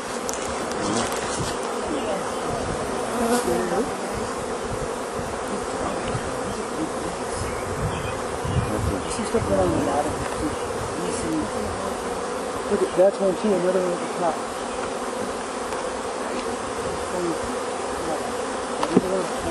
Has anyone found anything in a queen cell or queen cup yet? No. I don't expect we'll find any because of these colonies being so young. But it's just good practice to kind of look for them. Okay, so I'm going to turn this upside down. I just like when the bees are they're like little bubbles.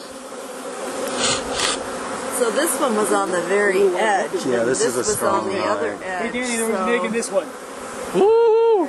So see that little white egg on that one that he just opened up right in the middle? Yeah, beautiful. Kimber, you want that shot? Kimber, you want that shot? We'll see. Oh, these girls are banging. This definitely is going to get a second box. And we're going to put like a couple of these really strong. Yeah, I would just take the internal two frames, move them up. Okay. Yeah, just like we did. Sweet. No, battery. I thought I had I'll be right back to the box. Queens are hard to find for us. Oh, no, it's for everybody. It's a nightmare. So my biggest problem is finding eggs. Sunday or bad. No, they're just dinky, and it's just the right luminescence and dancing the frame a little bit so it sort of sticks out. That can help, but a magnifier with a light is gold. Wait, where is it? Right here. Oh yeah, queen spotter. Okay, so take two out of the middle. Huh? Yeah. Then leave them wax if you've got wax up there. You'll put wax outside of the two brood frames. So yeah, that'll stay up. It might have wax on all those frames. I don't know. Norm put them together, so he. When you say wax versus Just the plastic foundation. Yeah. So that's wax.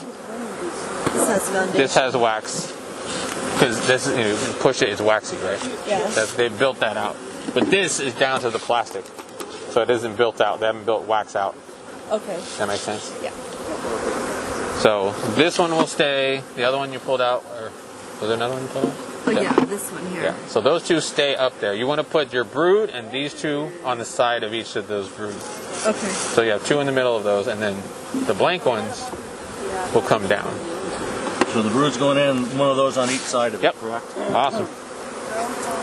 Awesome, awesome. How's it going over here, gentlemen? We haven't found her yet, but we've got a bunch of queen cells. Is there a bucket available? Bucket. Right here, in front of you. Yep. Fantastic. Lid. Thank you. I got it. I'm on it. I'm on it.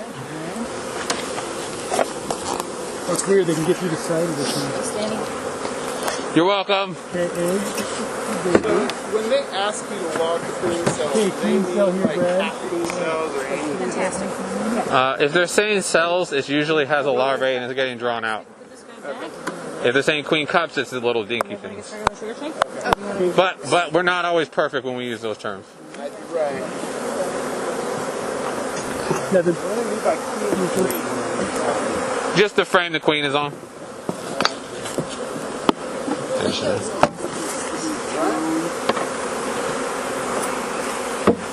You want to get this guy? Can space him? Oh, I didn't realize with 3 groups, you guys will each see three hives because there's like 9 left. You know? Yeah, we got one left. Yeah, that's cool. I planned that. We're going to go do this 6 more times, did Brad, so that's good. Yeah. Resource? Who knows how big these colonies will be in 2 months? Oh, look at the queen cell in the middle. Queen cup in the center of the That's front. weird. What I'm doing here is I'm looking You guys are creative. It's because there's a dent. A little depression? Yeah. Isn't that funny? They'll chunk it out and then build one of those in the middle. Here, let me pop that open, Brad. It's not popcorn. Nothing related. Good thing it ain't raining. Oh, wait. Oh, you want to put a pollen patty on there. Wait, it was actually. Oh, look, they got a little Going front. little pile of bees underneath there. Yeah, do it over like this. Do the other way, right? More over where the brood is. Like that. Cool.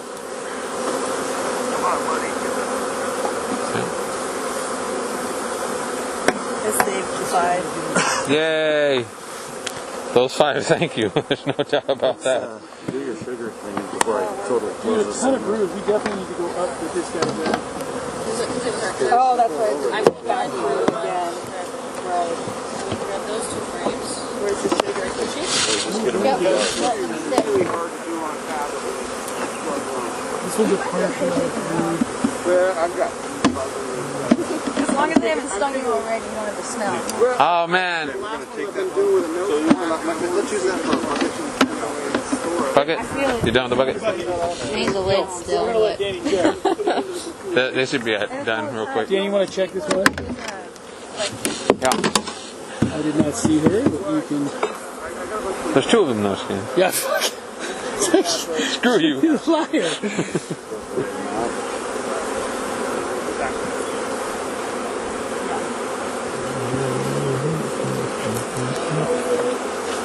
I think you're good.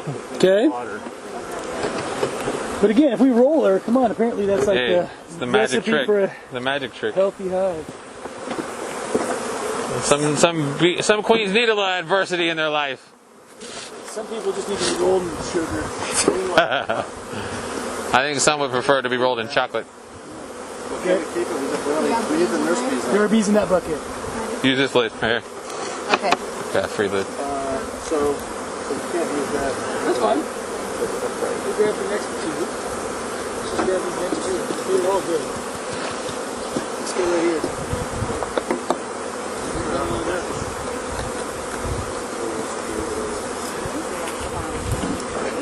Is that cap? Is this still coming out or is it getting slow? Since this hive is a little weaker, can I exchange one of the, 2 of the emptier frames for 2 of the more with comb so they don't have to work as hard? Yes. There was a vacuum And then don't put a second box. I think there was a vacuum. Yeah, did you unscrew the top? Yeah. That helped. Yep. You don't want a second one on it then? If it's that small, then no, just leave it. Okay, cool.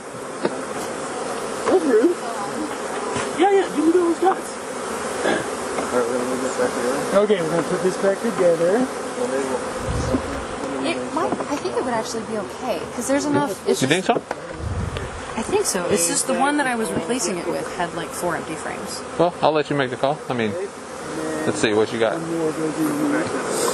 Is this from this one already? Yep. Oh, okay. I thought it was just this big. Oh no. Oh, Those two. Okay. It's because these are also empty and these are empty. So I don't want to give them like Got it. a bunch. I thought you were saying this was the whole colony until like pull it. Like, no, that's kind of small right now. No, you're good. My thought was let them use the wax. Are they falling out of your hair? I'm not sure if this thing there was anything. No, that's something. Not a mite though. Man, when you get into like the total number of different species that are in this colony, it's wild. No, 0 count. And that's this colony? Yeah. Okay, so this would be number 8. It's like the lowest mite counts we've like had that I've been able to come on. It's fantastic. No, it's really good. It's also the time of year though, so. I know, but I'm happy. For the bees. You know me, Bella. I always rain the parade. It's alright. Brought my own umbrella.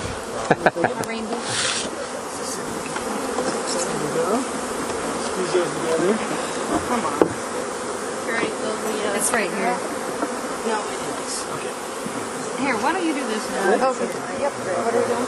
Put it back, move it back over, and then the palm patty's right underneath, so we're make sure that gets put back on. Okay. And then Got it? You guys are moving along. You're getting more efficient. I can already see it. We got 2 mites here. Uh-oh. There we go. Guess what our highest count has been?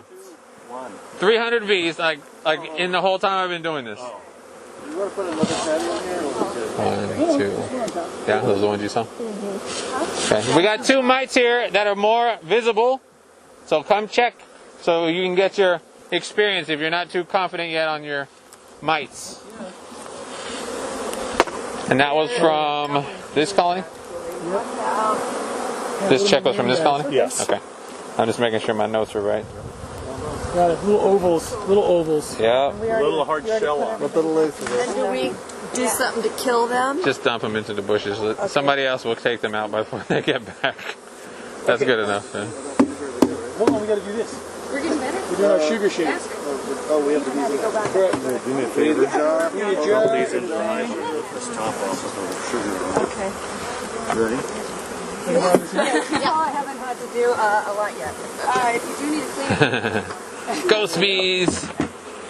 Kind of just brush the top so they flatten out. There you go. They're in a little daze. And confused. pressure here, and then flip it away from you so it doesn't. Give me a few more, man.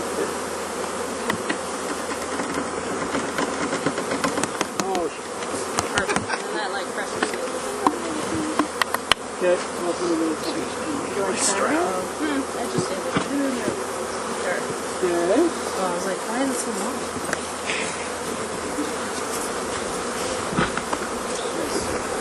Okay, sugar. You kept up with Kylie? She getting married and all Oh, yeah, that? you want to do that? I saw that. Yeah. We didn't know if it was going to happen. I remember last time. He was like, Danny, better. Yeah, and he did. Anybody need this jar?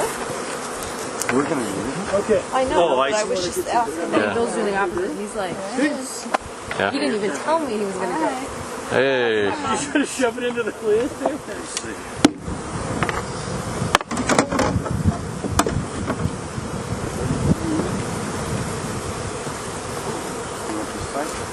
Side you want? This side. Yeah, they have that. Have all the sugar containers been empty Yeah. so far? Yep. Yeah, okay. Oh, yeah. Queen cells in here. What's that? Did you guys see queen cells in here? Yes. Yes? Yes, ma'am. We'll see. I'll do it in a minute. Alright, and then you guys saw drones? Lots of drones and all of them. Lots of drones? Yeah, well, this one was a drone. This is a tons. Okay, then what? Roll. Right. You never know. You're absolutely right. They can be on the lid. There's no doubt about that. I remember one time. Oh, I forgot to finish my story. The highest mite count we've got on 300 bees was like 276. And I'm sitting here pouring this thing like there's pepper coming out and all these little dots. I'm like, okay, I shook it like twice. I'm like, you need to treat. Like, now. So what happened to that hive? They died. Did it die? Yeah, there's no coming back. There's no coming back from that. And the guy was like, yeah, I haven't really done much for like a couple months. And I'm like... So what's a more typical count? 20, 50? I would say if people have been kind of doing the beekeeping pretty well and not checking too much, but, you know, what an average first, second year beekeeper just kind of expects, anywhere in the neighborhood of like 6 to 20 is what you would generally see. What really sucks is the average, when we do this across like 60, 70 beekeepers, sometimes 200 beekeepers, the average is above 9. Okay. Is above what? 9. 9. Which is catastrophic, right? Like, the average means you should be doing something. And that is biased a little bit because some of the high counts are really high. But even when you do just how many colonies are above 9, it's like 40%, 50%. And it's like we lose 40% throughout the year. Right. And so it mimics very directly, you know, what we would expect. Yeah, like that number, like the percent you have of bees above that threshold mimics the amount you're going to die. It's predictable. So I think it's been 5 years now. We did a 100 hive study where we measured, like 15 different variables, honey, mites, the entrance height from the floor, like just a bunch of stuff. Humidity, temperature. The rain, The weather outside. only thing that was predictable on whether the colony would live or die was the mite count on nurse bees. So is that a mite right there? Yes. Okay, got it. So 1. The one on number 3. Got it.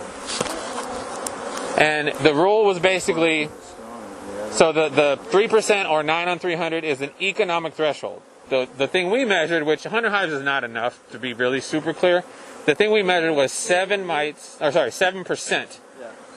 If you were above 7%, 70% of the colonies died. If you were below 7%,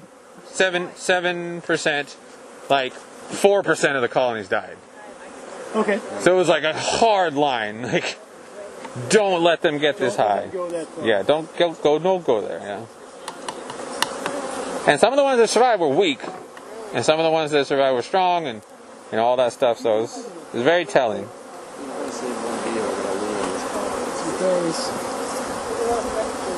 Okay, that's our third. And the first one, you guys got 0 counts, right?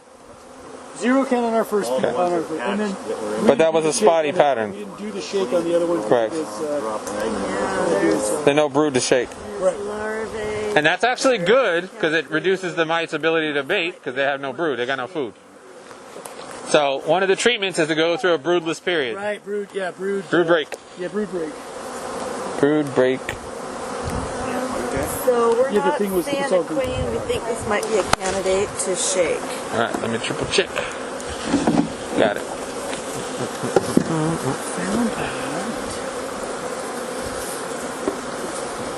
And we'll mark this down as a spottier pattern. See how it's just kind of got holes everywhere, not a solid. in between have hatched, do you think? Yeah, but the timing is weird. And that's something that could indicate like a bad queen. Yeah, just something about the efficiency is off. And if it maintains itself over a series of weeks, then we might requeen it. We did See, not that's what we had last year, remember? but we did lots of eggs. What? Okay. At the beginning of the year, they can just be spotty, and over time, they should get better. You're good. Okay. Good for shaking this one. Okay, no brood. So we'll mark it down for now. And this is number 4. No. Nope. So we're talking about this one, right? Yeah. Yes. No queen cell. No queen cell. 18. No.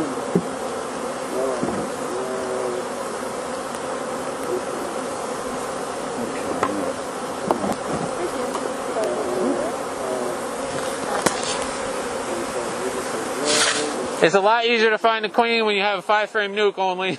Right. It's a lot easier when they're on 6 or 7 frames. Once you start getting to 2 boxes, it's a nightmare. No, there's chopped brood. There's chopped brood residual. Yeah, that's normal. I think you guys need the sugars. Right? Yo. We're done. What if you got a queen with a broken wing? Oh, Bella, what'd you do? No, she's just like that. Oh, she's born that way? She was born that way. See, she's got like half a wing on her. Yeah, and she used to be painted. She got a little green on her. I'll take a picture. There's not much else you can do. She got a pretty good pattern though. I Otherwise, like it. let me get the green. There we go. Cool. Yeah, let her be. So there's a bunch of uncapped drone on this one. Ooh, perfect for a sugar shake. Should we use this one? Let's see what the other side's got. That's not a lot of brood. Can you qualify that as a queen cell? Or just Yeah, a we use a missing different drone? frame. Yeah. Not enough brood. That is an old ass queen cell. That's fine. And they're just kind of like filling in at this point. And,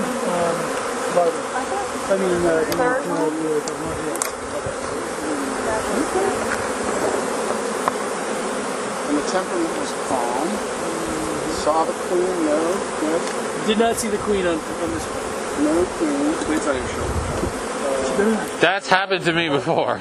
Well, you might want to look. Oh, It's just a big drone. yeah, it's just a group. No, you're good. Okay, yeah, he had it too. Okay, good. I've had that happen. We're searching for this box. 3 passes through 20 frames. Couldn't find it. She was crawling around on my shirt. Those bees were so upset with us. Okay, yeah. Can I dump these back in? Oh, yeah. Anybody get stung? Nope. These are relatively gentle bees, so we'll see if they stay that way. Start throwing lids at each other. What happened? Real How ugly long here. have they been moved? How long has who been moved? These colonies? Yeah, because I remember them being over there. Oh, just this year. I don't know if you look down there, but the bamboo is off the chart. It's crazy. It's ridiculous. There was some like poking at the bottom of the colonies, just sprouting up, you know. Yeah. You can actually see the spots they're licking. That's pretty funny. All right, for your guys' colonies, these lids have little upper entrances. Make sure they're pushed forward. See how this one's pushed back? So, yeah, that way they can use that upper entrance. Yeah. Okay. There it goes. Yeah. So double check on all those. All of them? Yep. You guys fed the hive, right? Correct. All have sugar. I wanted to let you put together this box. This one. So, Danny, is that for ventilation up and down? It's mostly for just access Okay. for right now. Yeah. But it does provide ventilation. It does provide ventilation. Yeah. We leave the entrance at the top open in the winter. We recommend using it because it allows humidity to leave. Yeah, that's what we've Yeah. got. They lose temperature, but because we don't get like -10, we're like 35 and above all year, we're not worried about temperature. Say again? You go down to 1 box in the winter? It depends on the colony. We usually try and stick with 2 if we've got enough bees. Okay. And more specifically, we try and get this top deep full of honey. Okay. For them. For them, yeah. Yes, you see that? Okay, bingo. So, Yeah, we had mediums. We had a big box with a medium full of honey for each hive. They don't anyway, but three mediums is usually what we would overwinter with if we had mediums. And so, 2 larges. no, we have or a 3 large mediums. bottom and then a medium on top. oh yeah, you can get away with that We had sometimes. we had 2 full frames of mediums from It our wasn't last the year. food, First though. year, first 2 hives each. Yeah. Okay, we'll leave the medium box for each of them. But it wasn't the food because there was still honey left in them when we Yeah, cracked they them. didn't. They never lived. It on got that. too wet in there. That's We didn't that's a have them big leaning problem here. forward enough, I don't think, too. And one was having a pretty wet, A puddle. on the Yeah. entryway. That's And I us. think they got too damn. That can be an issue in our area because in the winter we get the most rain, Right. And it's just Right. they're fighting it the whole time. Yeah. So Yeah. in wintertime, September, you start moving all the brood. Any brood in the top box, if there's space, put it in the bottom box, center it up. If you had the ideal configuration, it would be, honey frames, pollen frames, brood. And then the second box would just be packed with honey. Honey.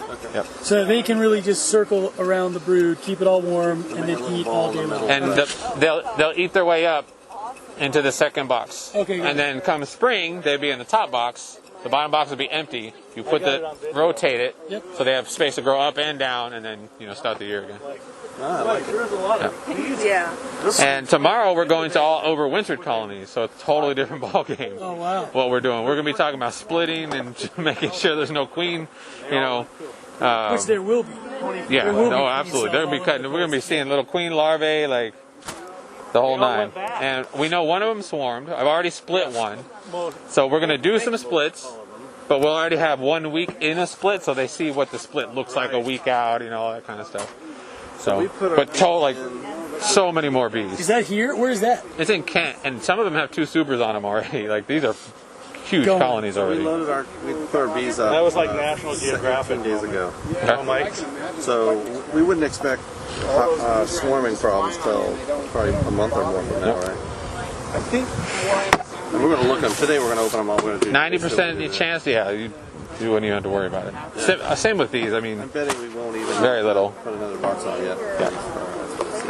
Yeah, sounds about right. Yeah, there's enough sunlight on and everything. There was that good week a couple weeks ago, a week and a half ago. That man, they went to town. Holy smoke! Our overwintered colonies just absolutely went gangbusters.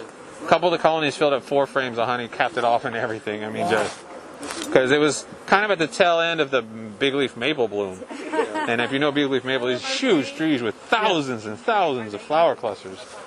So that was awesome. But now they're kind of, not so much flower. There's still plenty of flowers, but not like crazy blooms. And here, like I said, 3 weeks, 4 weeks, the Himalayan blackberry is going to come, and we're going to have to be all over those bees. So when you say Lower Valley, are you talking about like Fall City area?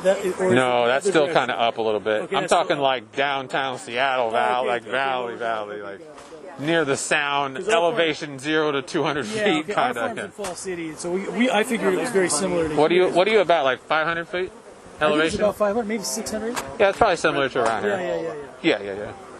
You don't really climb. You do climb up to get here, up by the falls and stay up, but it's not much. Yeah, it's probably up. Yeah, but you're below 1,000, right? Right. Oh yeah. So yeah, you're more on this kind of time scale. So you can see the buds of the Himalayan blackberry right behind you right now.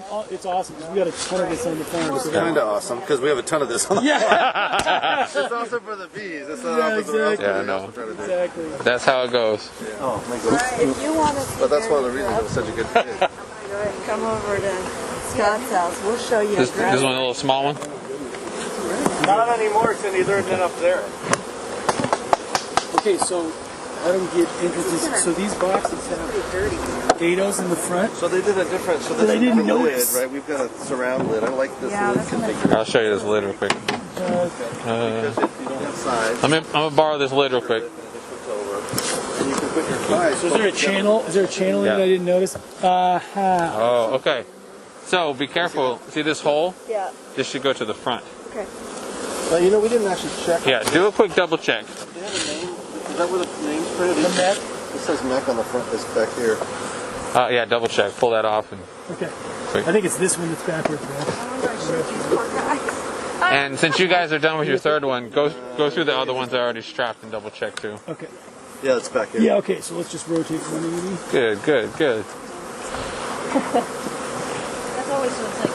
And the reason why is because if you have a hole in the front and a hole in the back, the wind just goes straight through. Got it. Instead But if it's on the same side, then that pressure keeps it all in one. All right, okay. You can also just get a hive tool and drag it underneath, and if you feel that, bump. I figured that when I felt for that one, I'm like, oh, where that word is.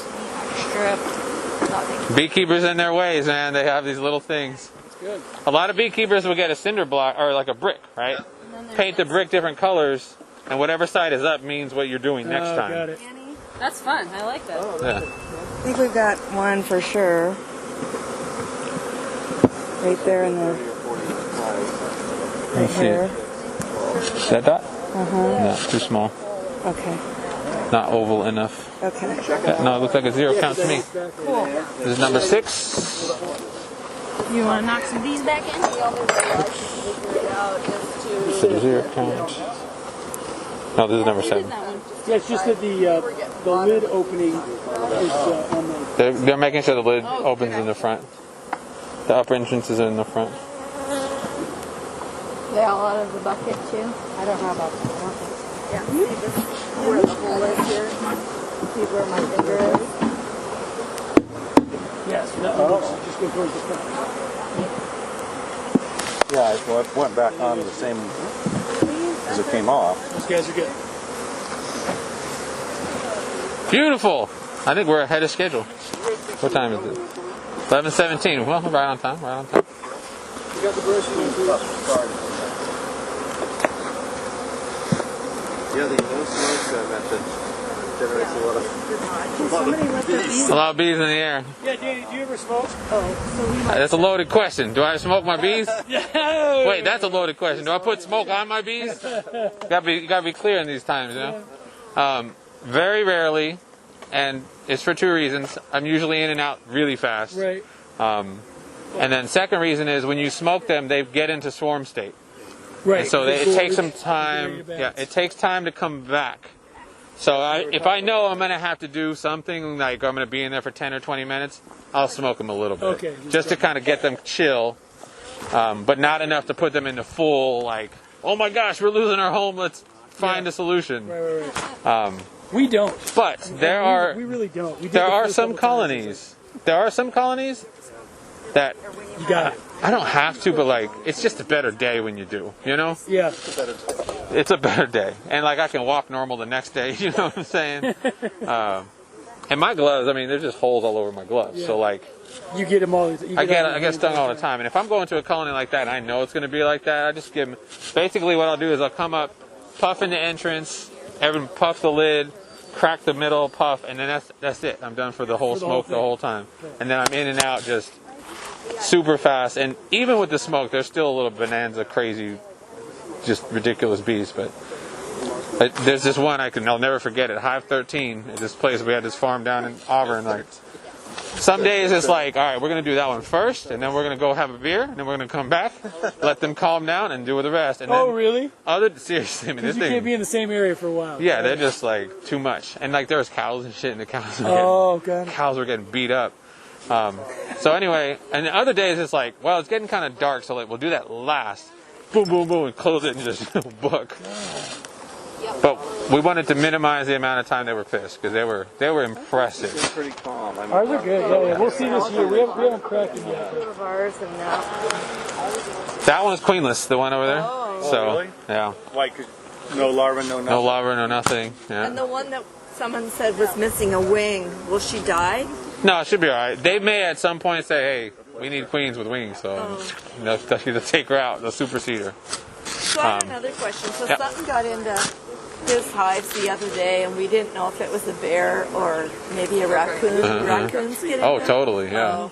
Yeah, I'm sure it was a raccoon. Totally. I didn't have it strapped down. I just put the nuke on and I put a big piece of plywood on top, and I had that which I don't like now, that box that Norm sells. You can dump like 2 gallons of water in there. Oh, the sugar feeder? Yeah. So it was way top heavy. It wouldn't take much, and everything got knocked off except for the bottom box. It was just slightly displaced, but it was fine. Both of them. Put them back in, and no harm, no foul. Yeah, especially with a nuke, the other animals will be like, oh, that's not too bad. There's not too many bees. Once they get a little bigger, the bees pretty much take care of themselves. So will a raccoon just go for the honey, or will he eat the bees too? Most organisms don't eat the bees because they'll get enough stings in the mouth at some point they're just like done with that. So they'll sample, a naive young juvenile will be like, oh, let me try this, and they'll get into some things. The bees are really good at saying you're not going to want to do this again at some point in your life. So they are a scavenger and opportunistic enough that they will go just for the sugar water. So strap it up good solid brick or something to try and help kind of mitigate that. Ratchet straps, yeah, totally. Alrighty, let's collect. Can you put stuff into these? Put all that into that, because that's like a set. Oh, here's a lid. Do you want to put that one in that one, or all of it in here? Well, here, put that one in this one, and then put the other one in this. There we go. It was 1 in 300. Okay, here's. Just in case we had one that needed to be treated today. Okay, so. Is that for marking queens? Marking queens, yeah. Yeah. And this is what you put the queen in here, get her in there, and then you put her thorax on top, and then you dot her. I saw a YouTube video of guys just mark it by holding on to them. That's what I've been doing for like the majority of my career, but people have been asking for it more, and it's just quicker and more efficient because you have to take the glove off to do it properly, I don't trust the glove to pinch just the wings of the queen, you need that finesse. Alright. Yo! No, they're just sitting there. I don't know why Norm didn't bring lids. You want me to stack them? Yeah, stack them at least. That'll help. Norm, what are you doing? And Norm wants this relatively empty. Yeah, so that's good enough for Norm.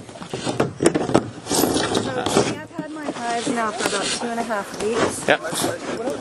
When should I inspect them? You can inspect them now. Yeah. See where they're at. Count their frames. They're probably not ready to go into a second box yet, but you might be surprised. So. One was a little bigger than the other.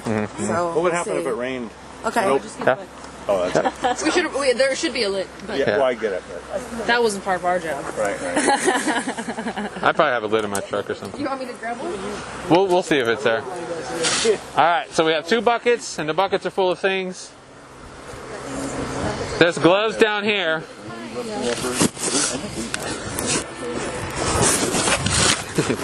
Your duty, Sarah. Your duty. Ship it out. This one doesn't have a handle. Yeah, right. Oh. I don't know. I think I felt it earlier. I was like, oh.